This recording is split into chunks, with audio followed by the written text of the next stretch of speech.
Hi, this is Paul, and I'm continuing to walk through the Heidelberg Catechism. Lord's Day 4 is, for many people, a difficult Lord's Day in the Catechism. And in my experience, people tend to react to these three question and answers depending on a lot about how they are feeling about the world around them. If life is going pretty well and they feel that they're being treated well by people in their life, this sounds rather dark. But if in fact they are being poorly treated by people around them, then these sound quite sane. One of the things that I talk about often in my Sunday school classes and sometimes in my sermons is what I call the great puzzle. The great puzzle is the fact that this world, on one hand, is full of tremendous beauty, and on the other hand, a place where we can suffer greatly. And consciousness is a sort of thing where when the sun is out and things are well, everything is good. And then when things go poorly or we're not feeling well or depressed, then things are bad. And part of the difficulty about being a human being is that our emotions rise and fall. Now, we need our emotions because our emotions tell us things that we need to know in order to live. But it's easy to become subject or slaves to our emotions and then to sort of project the world out there. Psychologists talk about this dynamic of projection, and there's a tremendous amount of truth to it in that if you come across a grumpy person and you ask them the state of the world, you'll get a dark answer. If you come across a person who's doing well and you ask them about the state of the world, you'll get a light answer. Now, the state of the world isn't necessarily impacted by their emotions. It might be impacted by their actions, but not impacted by their emotions. And their take is usually dependent on how are they feeling. Now, I just finished a sermon on the golden calf in Exodus 32. And what you find in the book of Exodus is a very realistic take on human beings. Now, every story has to sort of be told from a perspective. And if you read the book of Exodus, the main characters are Moses and God. And there are some other more minor characters along the way. Moses' family, Pharaoh is a big character. But the people are sort of a character in and of themselves. And this is common in a number of biblical books because the idea there is that people in groups and then sometimes individually are sort of a certain way. They're fickle. They can do amazing things and they can do horrible things. And sometimes the same person can do both amazing and horrible things. It's not uncommon to find that in people. In fact, well, one of my favorite treatments of this is from a man called Miroslav Volf, who wrote a book called Exclusion and Embrace. I read this book a number of years ago. He wrestled with the concept of hell. One of the observations he makes in the book is that people who have very comfortable lives and who have not suffered atrocities, either major genocides or maybe the kinds of dark stories of abuse that happen in people's homes, they sort of lose a sense of God's punishment and God's right to punish. But Miroslav Volf grew up in what was Yugoslavia when the communist bloc was in control of it. And when the communists lost power, it broke up into these various little sub-nations, many of which had had years and years of bitter enmity, and it was sort of just covered by the brutality of the Soviets. And once Yugoslavia was breaking up, they had a civil war. And some of you who are as old as I am can remember stories of atrocities coming out of the Balkans. We have the internet. You can go and read them if you want. But they had everything, ethnic cleansing. Miroslav Volf made the observation that part of what happened in communist Soviet atheism was that if in fact there is no afterlife, and if in fact there is no God, then suddenly people get very insistent on settling the scores here and now.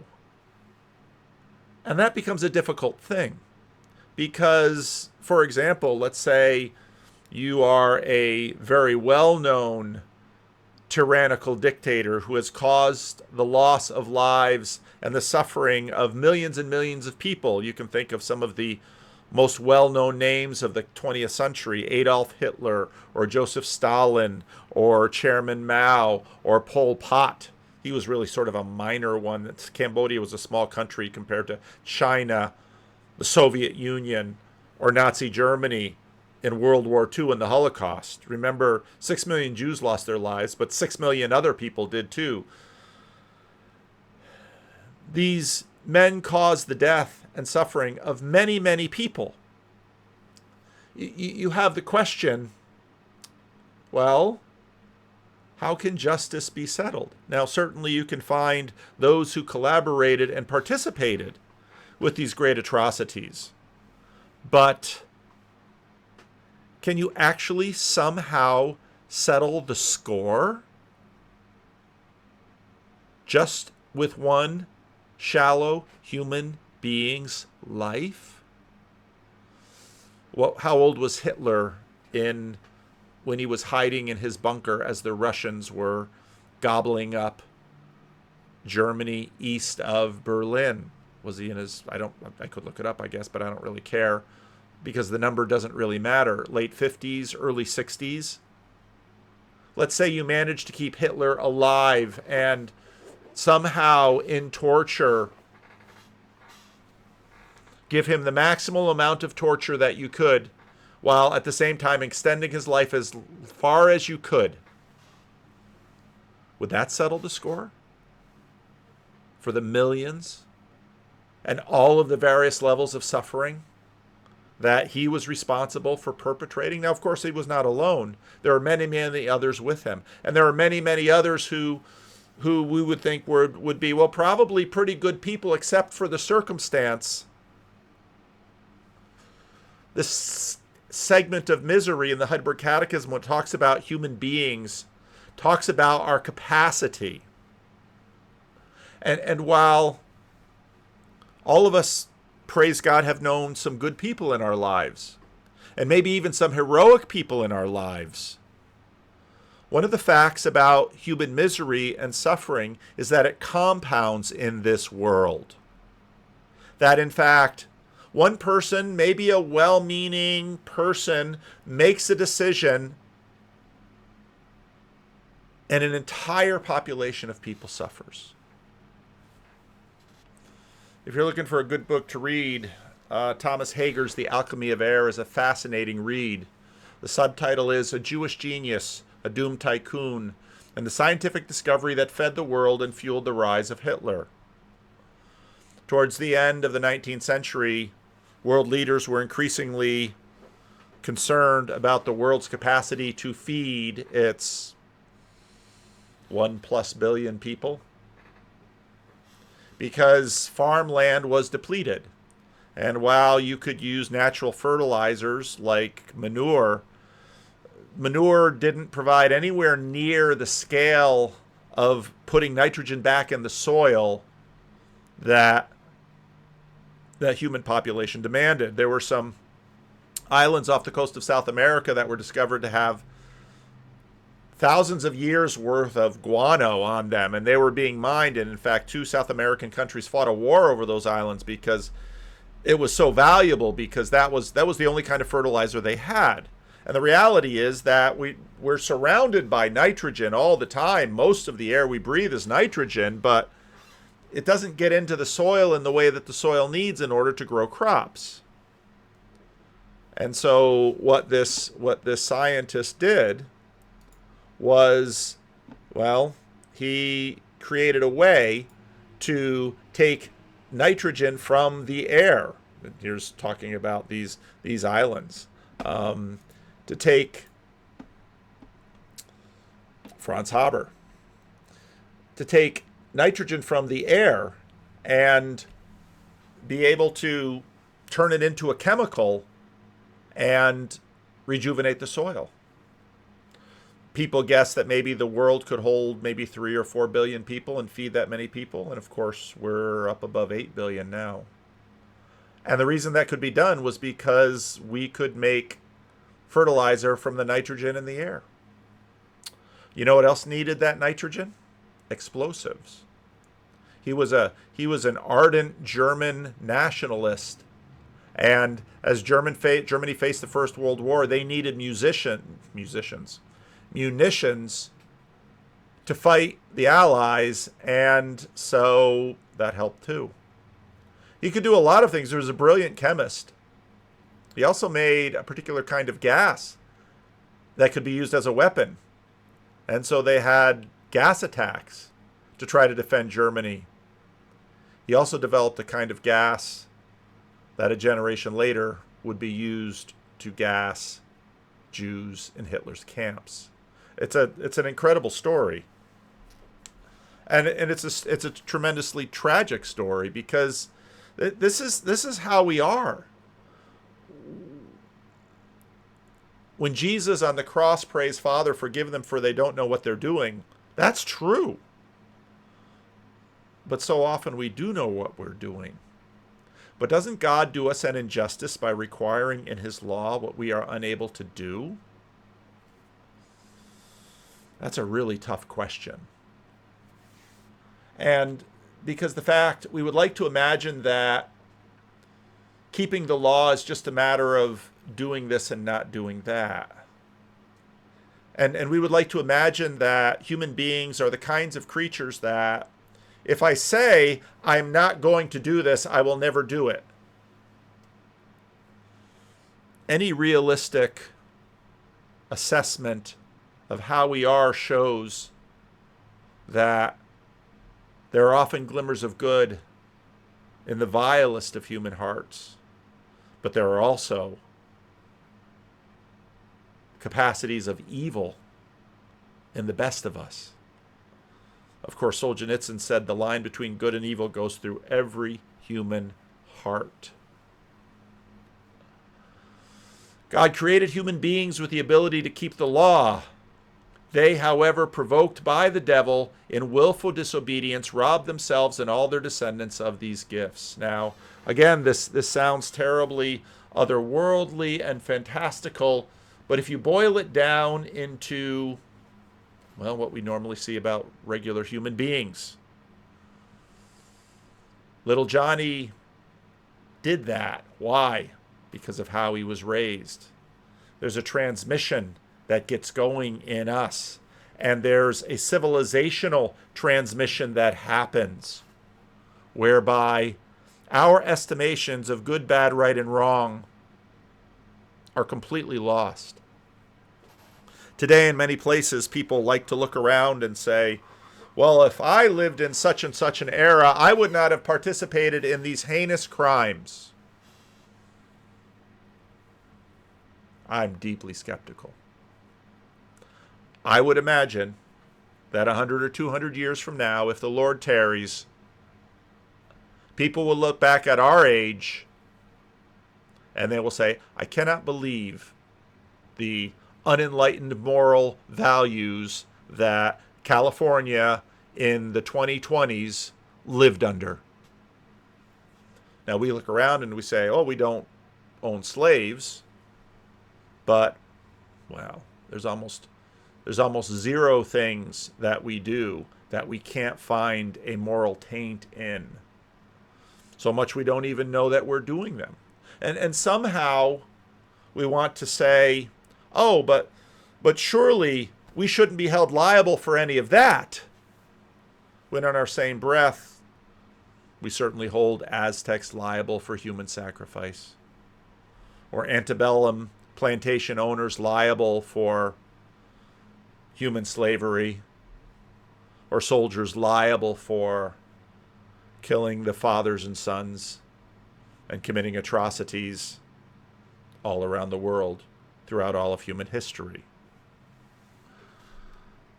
Sin is something that compounds. Does God permit such disobedience and rebellion to go unpunished? Certainly not. God is terribly angry with the sin we are born with, as well as the sin we personally commit. Sin, in its broadest sense, means missing the mark. And if you were to see someone who, by virtue of to whom they were born and with whom they were born and by whom they were raised, did heinous crimes, we still hold them accountable. We have to. Now, we might say, I understand why that person molested all those children, because that person was molested themselves.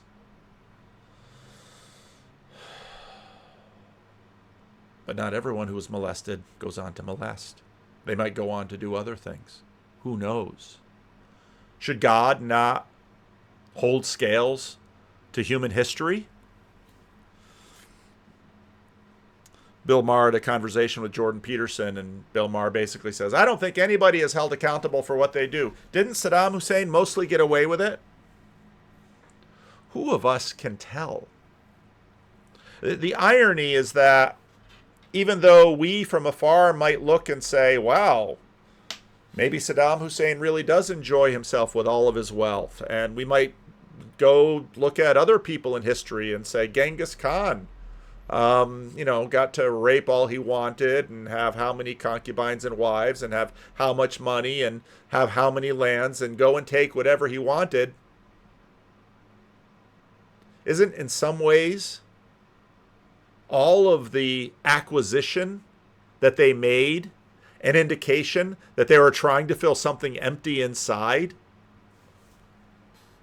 The truly content person doesn't have to rob, rape, steal, plunder, and conquer. It's only the mouth that has no end of eating. Cursed is everyone who does not observe and obey all the things written in the book of the law. I love reading the stories in the Old Testament. They are absolutely amazing. And they just keep reframing and changing the assumptions that we bring to this world. And so I just finished Exodus 32 with God delivers Israel from Egypt. They didn't even remember him. And first thing out of the gate, no, he brought us out here to be killed by Pharaoh's army. No, he brought us out here to die of thirst. No, he brought us out here to... So the tiny little seed planted in the garden, when the serpent says, isn't he holding back on you? Isn't he holding out on you? Sort of becomes a crop that the children of Israel harvest in the desert. Can't trust God. Then he shows up on the mountain and thunders the 10 Commandments, and they're like, no, shut him up. It's too much.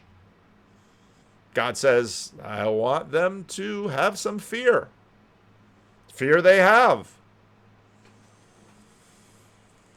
But here's the thing about law and justice. You need them. You always need them. When I talk in my men's Bible study about the book of Deuteronomy, I say, right now people sort of popularly use the word karma. Bill Maher says, I don't think it exists. Of course, because with Bill Maher, everything's in this box. And if Bill Maher got deeply wronged, what evils wouldn't he be tempted to do?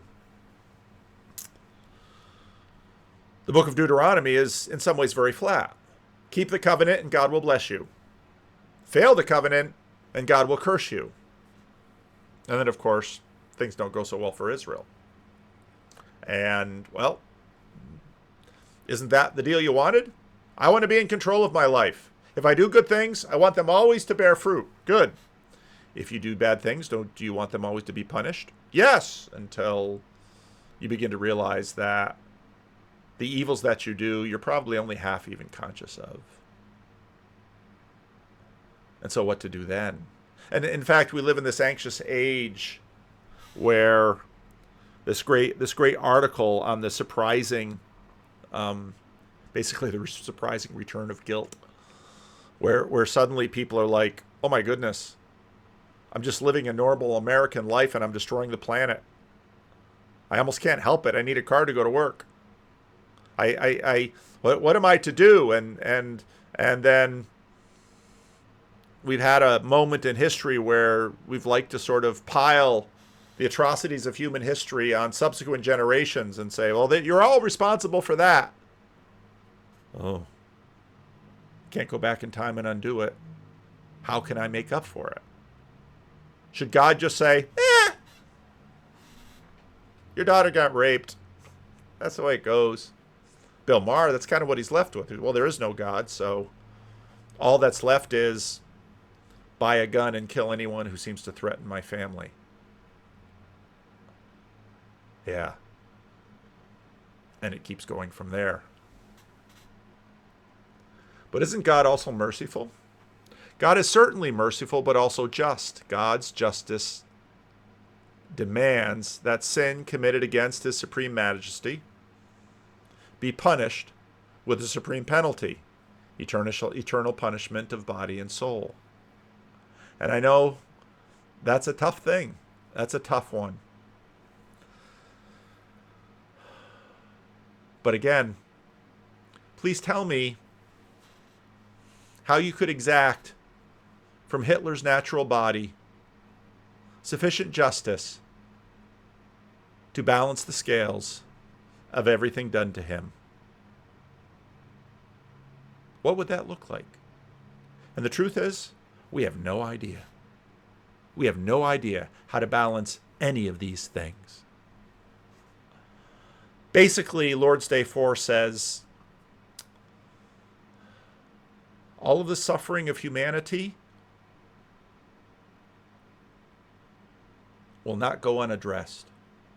Something has to address it.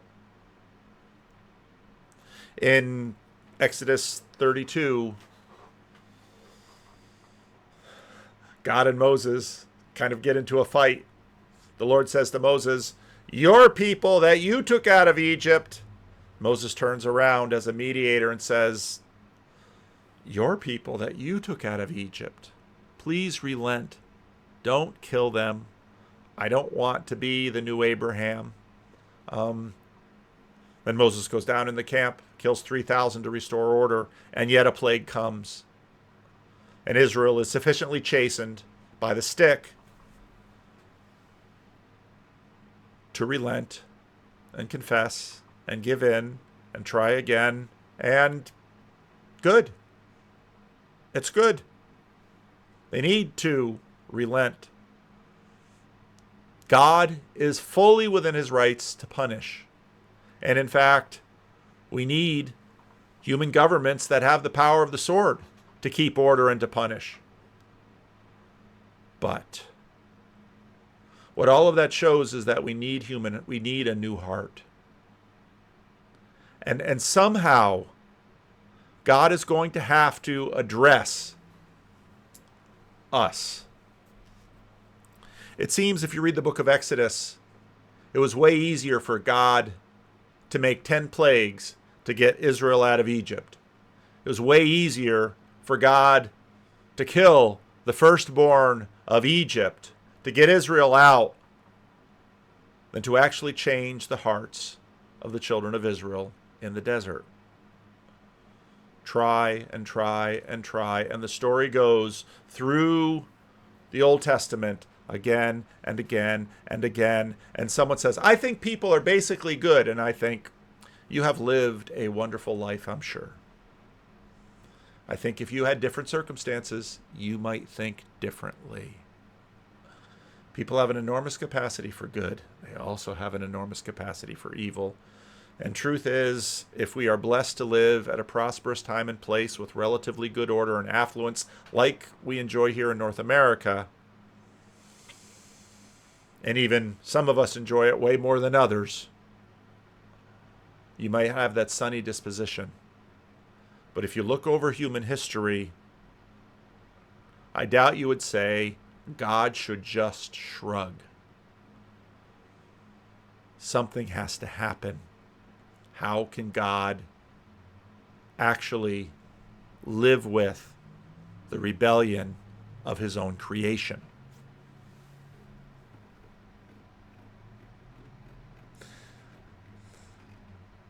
There's only 4 Lord's Days so far. 3 of them are in misery. It's pretty short. Because for the writers of the Catechism, they didn't feel the need to dwell on this. They lived in the 16th century. Famine was common.